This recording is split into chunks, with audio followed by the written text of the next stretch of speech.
नमस्कार भक्तों, स्वागत है आप सभी का आपके अपने प्रिय चैनल महायोग टीवी में। माताएं एवं बहनों, नया योग टीवी चैनल में आज हम आपको बताएंगे कि आपको 10 जनवरी 2025 पुत्रदा एकादशी की रात ये एक चीज जो भी खाएगा उसके घर में जमकर आएगा पैसा। दोस्तों, आज हम आपको एक ऐसी चीज बताने वाले हैं, एक ऐसी वस्तु के बारे में बताने वाले हैं।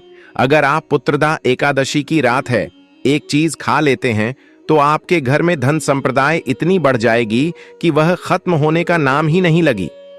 महिलाएं पुत्र का एकादशी का व्रत अपने पुत्र की दीर्घायु के लिए रखती हैं। वैसे तो व्रत निर्जला रखा जाता है, मगर आपको एकादशी की रात है एक चीज जरूर ही खा लेना है। इससे आपकी धन संपराम में वृद्धि तो होगी ही, साथ में आपकी पुत्र की आयु दीर्घायु हो जाएगी। दोस्तों, एक काम अवश्य करें। नया योग टीवी के ऑनर भी की रात यह काम जरूर करते हैं। इससे पूरे साल घर में धन बढ़ोतरी होती है। साथ दोस्तों, 10 जनवरी पुत्रदा एकादशी साल की सबसे पहली एकादशी है, इसलिए इस एकादशी के दिन को सबसे खास दिन माना जाता है। और इस दिन जो भी भक्त यह काम कर लेता है उसकी जीवन में कभी कोई दुख दर्द पीड़ा समस्या नहीं आती। पूरी साल भर धन ऐश्वर्य के चक्कर में भागना नहीं पड़ता, बल्कि माता लक्ष्मी की और भगवान विष्णु की ऐसी असीम कृपा होती है जिससे कि हमेशा ही ऐसी माता बहन जो भी इस वीडियो को सबकी हृदय से पूरा देख लेंगे, समझ में आ जाएगा कि 10 जनवरी 2025 साल की प्रथम एकादशी पुत्रदा एकादशी के दिन ऐसी कौन सी चीज का लेने से आपको लाभ ही लाभ होगा। और इस दिन तुलसी में एक चीज जरूर बांध देना चाहिए। भक्तों, पुत्रदा एकादशी का दिन बहुत ही खास माना जाता है, बहुत ही पवित्र माना जाता है। इस दिन किया गया दान पुण्य से लाखों और करोड़ों गुना लाभ प्राप्त होता है। भक्तों, राहु दोष, पितृदोष, कोई भी दोस्त क्यों ना हो, वह क्षण भर में ही समाप्त हो जाता है। अगर आप अपने जीवन में आ रही असफलताओं से परेशान हैं, तो आज हम आपकी दुर्भाग्य को समाप्त करवा देंगे और आपको नई नई सफलताएं देखने को मिलेंगे। आपको अपने जीवन में बहुत सी सफलताएं मिलने लगेगी। भक्तों पर जो भी भक्त सच्चे हृदय से, सच्चे मन से कमेंट बॉक्स में जय माता लक्ष्मी लिखता है, जय भगवान विष्णु लिखता है, तभी उसे लाभ प्राप्त हो सकता है। और भक्तों के साथ में हम आपको यह भी बताएंगे कि 10 जनवरी के दिन कौन सी चीज खरीद लाने मात्र से व्यक्ति को लाभ ही लाभ होता है। यानी कि ऐसी कौन सी चीज आपके घर में खरीद करके पुत्रदा एकादशी पर ले आना है। फिर देखिए, अब आपके जीवन में आपको नई नई चमत्कार होते हुए दिखेंगे अपने जीवन को चमकाने के लिए। भक्तों, इस चीज को घर में पुत्रदा एकादशी पर जरूर ले आना, इसलिए जय माता रानी अवश्य लिखें। भक्तों, हमारा संकल्प है जन सेवा जन कल्याण करना, यानी कि हर ज्ञानवर्धक जानकारी आप सभी तक बिल्कुल ही फ्री मध्य तक निशुल्क पहुंचना, जिससे कि आप सभी इस छोटी सी वीडियो के माध्यम से लाभ ही लाभ प्राप्त कर सके, माता रानी की असीम कृपा प्राप्त कर सके। पुत्रदा एकादशी के दिन अगर आप यह चीज खाने के साथ साथ घर में एक चीज ले आते हैं तो आपके घर में कभी धन दौलत की कमी ना हो, हमेशा ही धन दौलत से घर परिपूर्ण बना रहे और लाभ ही लाभ हो। भक्तों, कई लोग होते हैं जो वीडियो को बीच बीच से देखते हैं, काट काट कर देखते हैं। ऐसे व्यक्ति को जीवन में कभी सफलता हासिल भी नहीं होती। माताएं बहनों, वीडियो को पूरा देखें, बीच बीच से ना देखें, कट कट करना देखें। 6 से 7 मिनट निकाल इस नए युग टीवी की वीडियो को पूरा ही देख लेना। वीडियो को देखने मात्र से आपकी किस्मत बिल्कुल पूरी तरह से बदल जाती है। उसके जीवन में नई नई सफलताएं प्राप्त होने लगते हैं। भक्तों, सबसे पहले हम बताएंगे आपको कि तुलसी में ऐसी कौन सी चीज बांध देना चाहिए जिससे कि माता लक्ष्मी हमारे घर में दौड़ी चली आती है और घर में कभी भी धन दौलत की कमी नहीं होती। उसके बाद फिर हम आपको बताएंगे कि वह कौन सी चीज है जो आपको नए साल के दिन अच्छा शुभ दिन मान करके जरूर ही खा लेनी है।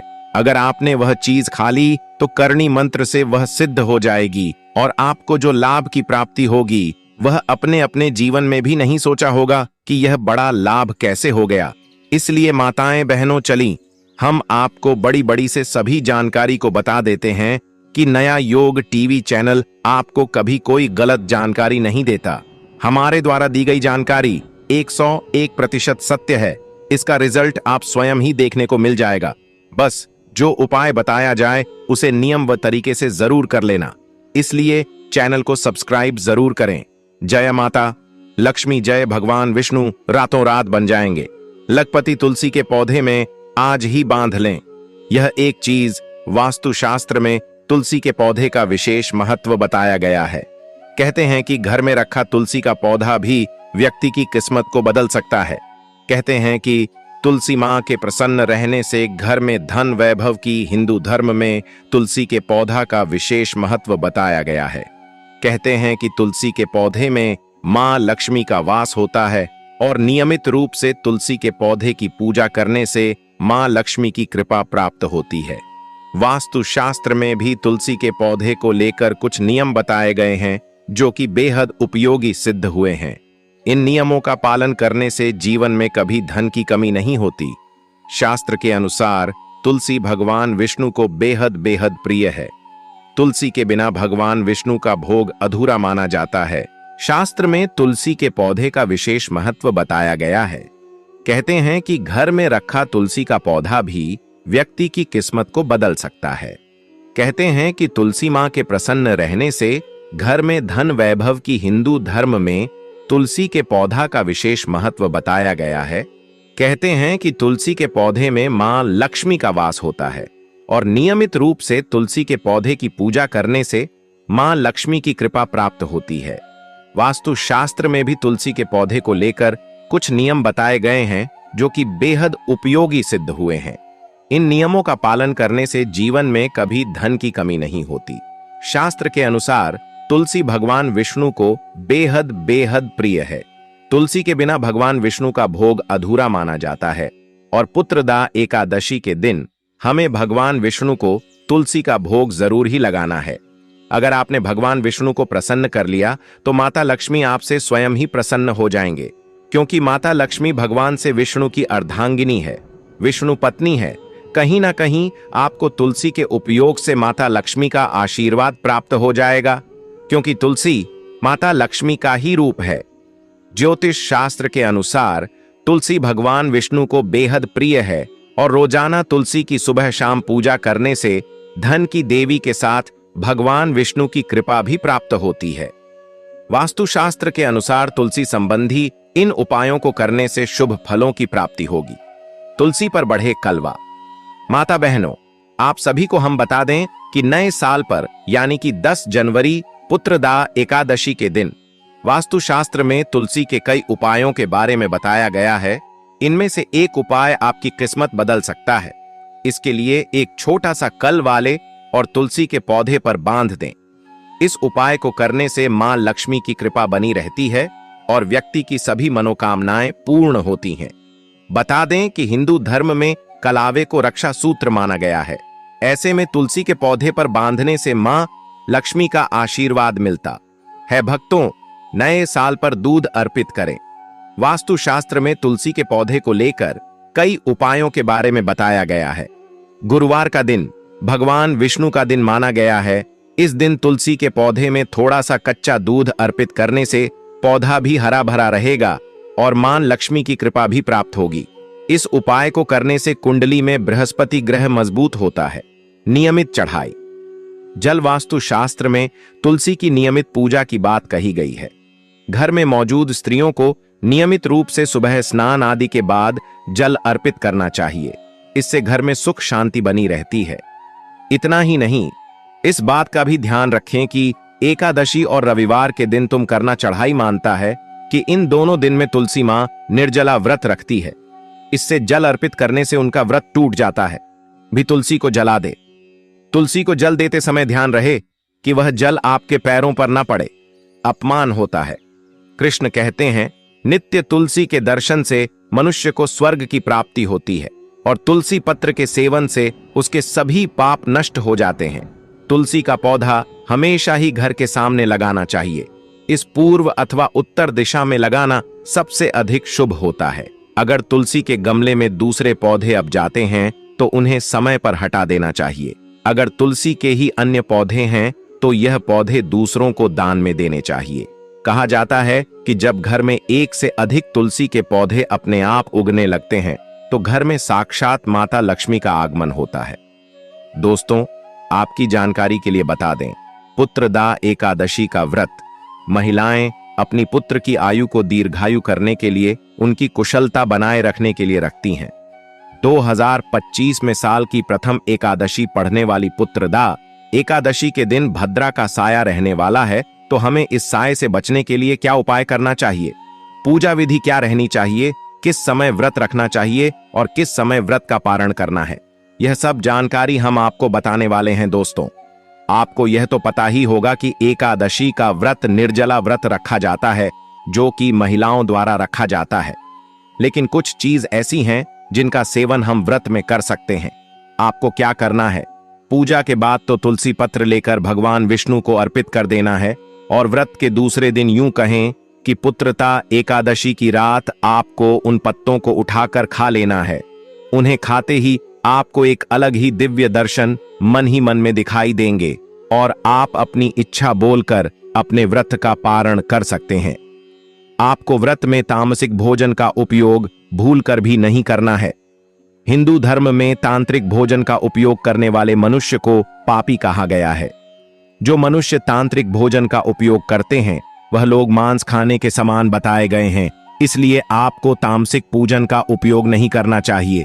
इसके अलावा आप फल फ्रूट फरार कर सकते हैं। दोस्तों, चलिए हम जानते हैं कि तुलसी में ऐसा क्या बांध देने से हमारी इच्छा पूर्ति हो जाती है। जो भी मनोकामना है वह तुरंत ही पूर्ण हो जाती है। इस बार क्योंकि इस वीडियो में आपको गौ माता से जुड़े उपाय के बारे में बताने वाले हैं, जिन्हें करने से आपके जीवन के जो भी दुख दर्द संकट है या कामयाबी होने में कोई बधाई आ रही है, सभी से छुटकारा मिलने वाला है। यूं कहें कि आपके जीवन में अपार धन सुख, कभी भी धन से संबंधित परेशानी नहीं रहेगी और आपकी जिंदगी प्रबल हो जाएगी। धन प्राप्ति के योग्य बन जाएंगे और जीवन में सदैव अन्य धन के भंडार आपके घर में भर रहेंगे। अन्य धन वस्त्र कभी कमी नहीं होगी। आपको बता दें, इस पुत्रदा एकादशी श्री हरि विष्णु तथा धन की देवी माता लक्ष्मी जी की पूजा के साथ साथ हनुमान जी मंगल देवता और भगवान शनिदेव की भी पूजा जरूर करनी चाहिए। आपको बता दें कि इस दिन यदि आप हनुमान जी और मंगल देवता भगवान शनिदेव की पूजा करते हैं तो मंगल का ग्रह जनित दोष भी दूर हो जाता है। व्यक्ति के जीवन में धन सुख संपत्ति की प्राप्ति हो जाती है। समस्त मनोकामना व्यक्ति की पूर्ण हो जाती है। दोस्तों, आपको हम बता दें कि ऐसी ज्ञानवर्धक जानकारी आपको हम पैसों में भी बांट सकते थे, पर हमारे चैनल का मकसद है जनहित में जन कल्याण एवं जन सेवा करना। इसीलिए आपके लिए जो जानकारी बताते हैं वह फ्री में बताते हैं। इसलिए आप इस वीडियो को भी जरूर लाइक करें। और दोस्तों, मैं आपसे एक अनुरोध और करना चाहूंगा कि आप अपनी राशि कमेंट बॉक्स में जरूर डाल दें, जिससे कि आपकी राशि के अनुसार हम आपको कुछ ऐसे उपाय बता सके जिससे आपको लाभ की प्राप्ति हो, क्योंकि हम राशि से जुड़े उपाय भी आपको बताते हैं। तो आप कमेंट बॉक्स में अपनी राशि हमें जरूर बताएं या अपना नाम बताएं, जिससे आपके लिए कुछ हम ऐसे उपाय बता सके। साथ में जय गौ माता अवश्य लिखें दोस्तों। साथ ही से जो नए साल का एक उपाय तो जरूर करना है। गाय का उपाय बताने से पहले एक उपाय आपको बता दें। इस उपाय को लाइक जरूर करें। क्या करें कि शाम के समय पीपल के पेड़ के नीचे आपको सरसों का चौमुखी दीपक, आटे का दीपक बनाना है। चौमुखी दीपक में आगे की बाती लगाकर सरसों के तेल का दीपक जला देना है। आटे का दीपक बनाएं, जो मुख्य तेल डालें उसमें बाती ही डालें। लाल वाली कलावे की दीपक जला दें। 4-4 बाती लगाकर चारों दीपक मतलब 4 भाग उसके बन जाएं। हर एक भाग को जलाएं और बीच में 2 सबूत फूल वाले लौंग भी डाल दें। फिर देखिए कैसे चमत्कार आपके जीवन में होता है। शाम के समय जलाकर उसे छोड़ें, मनोकामना मांगकर छोड़ दें। दोस्तों, अभी तक अपने चैनल को सब्सक्राइब ना किया हो तो जरूर कर ले।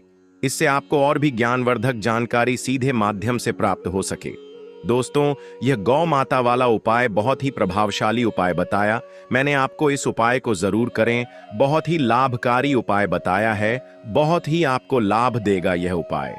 और अब बात करें गौ माता से जुड़े कौन कौन से उपाय आपको इस दिन मतलब गाय से जुड़े, जिन्हें करने से व्यक्ति को 7 पीढ़ियों तक बैंक बैलेंस की कमी नहीं होती, दुख दर्द संकट कष्ट दूर हो जाते हैं और सभी सुख व्यक्ति के कदमों में आ जाते हैं। तो दोस्तों, पुत्रदा एकादशी के दिन आपको गौ माता की पूजा अवश्य करना है और गौ माता को जो भोग पुत्रदा एकादशी के लिए बनाया गया था उसे भोग से 2 पूड़ी जरूर ही खिला देनी है। सूखी पूरी नहीं खिलाना है। पूड़ी के ऊपर आप मिठाई या कोई सब्जियां हलवा जो भी बनाया है वह आपको गौ माता को जरूर ही खिलाना है। दोस्तों, हर एक और मांगलिक काम में गौ माता या उनसे जुड़ी चीज जैसे गाय का गोबर, गोमूत्र, गाय का दूध अथवा गाय के दूध से बना घी जरूर शामिल करें। इससे आपको पुण्य भाव की प्राप्ति होगी। सनातन परंपरा के अनुसार जिस घर में गाय होती है उसे घर से जुड़े सभी वास्तु दोष स्वयं खत्म हो जाते हैं, क्योंकि पंचम या के बिना कोई भी पूजा पाठ और हवन सफल नहीं होता। दोस्तों, हो सके तो पोष के महीने में एक बार, हो सके तो परिवार सहित एक बार गौशाला जाने का नियम जरूर बनाएं और गायों को हरा चारा जरूर खिलाएं, जिससे सभी वास्तु दोस्त शांत हो जाते हैं। दोस्तों, आपका प्रिय चैनल कभी किसी को भी गलत जानकारी नहीं देगा। हमारे द्वारा बताए गए सभी नियम अगर आप नियमबद्ध तरीके से करते हैं तो यह 101% कारगर सिद्ध होता है और इनसे जुड़े दोषों का निदान हो जाता है। गर्मियों में गौ माता को पानी पिलाएं और सर्दी में गौ माता को गुड़ जरूर खिलाएं। ध्यान रखें कि पुत्रदा एकादशी वाले दिन गौ माता को गुड़ जरूर ही खिलाना है। गर्मियों में गाय को गोद ना खिलाए। अनेक देवी देवताओं को अपने शरीर पर धारण करने वाली गौ माता से जुड़े कई शुभ और अशुभ संकेत भी होते हैं।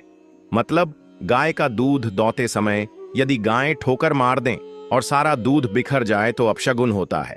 यदि कोई यात्रा पर निकल रहा हो और गाय अपने बछड़े को दूध पिलाती सामने आ जाए तो निश्चित रूप से कि यात्रा के लिए आप निकले हैं, वह यात्रा आपकी जरूर ही सफल होगी और वह जिसके लिए आप निकले हैं वह जरूर ही पूर्ण यात्रा पर जाते समय गाय की आवाज आना और रात्रि में गाय की हुंकार करना भी शुभ होता है। दोस्तों, पुत्रदा एकादशी दिन पौष के महीने में आप गाय के साथ भूल कर भी यह काम न करें, अन्यथा लगता है घोर पाप। जी हां दोस्तों, गाय को राष्ट्रीय पशु बनाए जाने और इन्हें मौलिक अधिकार दिए जाने की बात हो रही है तो सवाल उठता है, गाय संस्कृति का अहम हिस्सा है, तभी गाय के साथ लोग खराब व्यवहार कैसे कर लेते हैं और जैसे ही दूध देना बंद कर देती है तो लोग इन्हें उनकी किस्मत पर छोड़ देते हैं, सड़कों पर और गलियों में भटकने के लिए।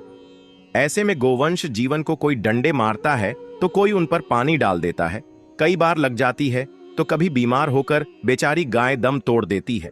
ऐसे में जरूरत है इन बातों को जानने की, गाय को लेकर शास्त्रों में क्या कहा गया है, आपको कैसा व्यवहार करना चाहिए। क्या दोस्तों, गाय को कभी भी मारना पीटना नहीं चाहिए। शास्त्रों में गाय को माता का दर्जा दिया गया है। गाय को मारने वाला माता को मारने पीटने वाले के समान पाप का भाग्य समझा जाता है। नरक लोक में वर्षों तक कष्ट भोगना पड़ता है। अगले जन्म पशु योनि में मिलता है कि गौतम मुनि ने गलती से गाय को डंडा मार दिया था, जिस गाय की मृत्यु हो गई थी, और इस पाप से मुक्ति के लिए इन्हें वर्षों तक तपस्या करनी पड़ी। भगवान श्री कृष्ण जी ने बैल स्वरूप में आए वृद्ध आश्रम का वध कर दिया था, जिससे मुक्ति के लिए भगवान श्री कृष्ण को संपूर्ण तीर्थ को एक कुंड में बुलाना पड़ा और इस कुंड में स्नान से वह पाप मुक्त हो गए थे। यह दोस्तों साथ ही साथ पानी पी रही गाय को भागते हैं, वह घोर पापी के भंग बनाकर होते हैं। ऐसे लोग घर आपसे मुक्त होकर स्वर्ग पाए जाते हैं और बड़े ही धनवान कल में जन्म लेकर सुख भोगते हैं। और साथ ही साथ आराम कर रही गाय को कष्ट देकर कभी भी उठाना नहीं चाहिए। वह जन्म में किए गए जाने अनजाने में पापों से मुक्ति हो जाती है और गोलोक में स्थान पाते हैं। गाय को डंडा मारकर उठना, पानी डालकर उठाने से मनुष्य पाप का भागी बनता है और अगले जन्म में उसे दर दर भटकना पड़ता है। और साथ ही साथ शास्त्रों में बताया गया है, जो लोग गाय की सेवा करते हैं और उनका भोजन खिलाते हैं और उनकी परवरिश अच्छी तरह से कहते हैं, तो वह लोगों के जीवन की सभी इच्छाएं पूर्ति होती हैं। गाय के बछड़े से बचा हुआ दूध ही मनुष्य को लेना चाहिए, परंतु कुछ लोग एक बार गाय को धो लेने बाद फिर से बछड़े के लिए बचा हुआ दूध भी धो लेते हैं। ऐसा करना घोर पाप कहा जाता है। ऐसे दूध को धोने वाला और ग्रहण भी बन जाते हैं। दोस्तों, साथ ही साथ शास्त्रों में कहा गया है कि गोवंश मतलब गाय और बैल के पीठ पर नहीं बैठना चाहिए। उनका पीठ पर बैठने से महापाप लगता है। ऐसे लोगों को नरक की यात्रा भोगनी पड़ती है। एकमात्र देव के अंश के उत्पन्न नदी ही गौवंश है, जिस पर स्वयं महादेव और महादेवी सवारी करती है। क्योंकि नंदी ने स्वयं अपनी इच्छा से महादेव की सवारी बनना स्वीकार किया था, और साथ ही साथ शास्त्रों में गाय के दान को बहुत ही महत्व दिया गया है। परंतु ऐसी गाय का दान कभी नहीं करना चाहिए जो बूढ़ी और बीमार हो। कठोपनिषद में नचिकेता की कथा भी इस संदर्भ में है कि जिस नचिकेता ने पिता द्वारा बूढ़ी गाय को दान करने पर आपत्ति जताई थी, दूध देने वाली और बछड़े सहित जो लोग गाय का दान करते हैं, वह महान पुण्य को हासिल करके स्वर्ग में स्थान पाते हैं। दोस्तों, साथ ही साथ सूर्य, चंद्र, मंगल या शुक्र की युक्ति राहु से हो तो पितृदोष होता है। यह भी मानता है कि सूर्य का संबंध पिता से एवं मंगल का संबंध रक्त से होने के सूर्य, यदि शनि, राहु या केतु या दृष्टि हो तथा मंगल की युति राहु या केतु से हो तो पितृदोष होता है। इस दोस्त से जीवन संघर्ष में बन जाता है। यदि पितृदोष हो तो गाय को प्रतिदिन या किसी भी एक एकादशी को या पुत्रदा एकादशी के दिन रोटी, गुड़, चारा आदि खिलाने से पितृदोष। दोस्तों, हर एक और मांगलिक काम में गौ माता या उनसे जुड़ी चीज जैसे गाय का गोबर, गोमूत्र, गाय का दूध अथवा गाय के दूध से बना घी जरूर शामिल करें। इससे आपको पुण्य भाव की प्राप्ति होगी। सनातन परंपरा के अनुसार जिस घर में गाय होती है उसे घर से जुड़े सभी वास्तु दोष स्वयं खत्म हो जाते हैं। गाय के ऊपर जो कूबड़ होती है वह बृहस्पति गुरु है। अतः जन्मपत्री में यदि बृहस्पति अपनी नीच राशि मकर में हो या अशुभ शिवलिंग में जा रहे हो और सामने से गौ माता आई हुई दिखाई दे तो गौ माता को अपनी दाहिनी ओर से जाने देना चाहिए। आपकी यात्रा जरूर ही सफल होगी। और साथ ही साथ यह संकेत भी जान ले, यदि आप यात्रा पर जा रहे हैं और सामने आपके गाय पड़ जाए अथवा अपने बछड़े को दूध पिलाती हुई सामने गए दिखाई दे जाए तो समझ जाना कि वह यात्रा आपके लिए जरूर ही सफल होगी। और साथ ही साथ जिस घर में गाय होती है उसमें वास्तु दोष स्वतः ही खत्म हो जाता है। और आप भी रोटी बनाएं, प्रतिदिन ताजी रोटी ही बनाएं। गाय को अगर आपने रोटी बनाई है तो कोशिश करें कि उसे रोटी को आप तुरंत ही गाय को खिला दें। अगर आप उसे रोटी को रख देंगे और उसे रोटी को अगले दिन देंगे तो वह रोटी बंसी मानी जाएगी। गाय को कभी भी बासी रोटी न दे, इसे घर में नकारात्मक ऊर्जा वास करती है और आपकी बिल्कुल भी नहीं बनेंगे। इससे आपके घर में हमेशा दर्द देवता का वास रहेगा और आप जिस भी उसे काम में आपको हमेशा असफलता ही हाथ लगेगी। इसलिए कोशिश करें गाय को रोजाना ताजी रोटी बनाकर खिलाएं। बासी रोटी गाय को न दें और साथ ही साथ सड़ी गली चीज गाय को नहीं खिलानी चाहिए कि घर में कोई फल है, कोई सब्जी है, सड़ जाए तो लोग क्या करते हैं, गाय को देते हैं। नहीं, ऐसा नहीं करना चाहिए। ऐसा करने से यदि आप गाय को खिलाते हैं तो और आप आपके भाग्य बन जाते हैं। और साथ ही साथ आप आटे की 11 लोई यहां बनाकर उनके ऊपर हल्दी लगा करके इसके बाद गाय को खिलाएं। हर एक लोही को मिला दे माता, गाय की आप चरणों की स्पर्श करें। या दोस्तों, ऐसा करने से आपके समस्त काम बनने लगेंगे। जो 2 हक का समय चल रहा है वह भी खत्म होगा।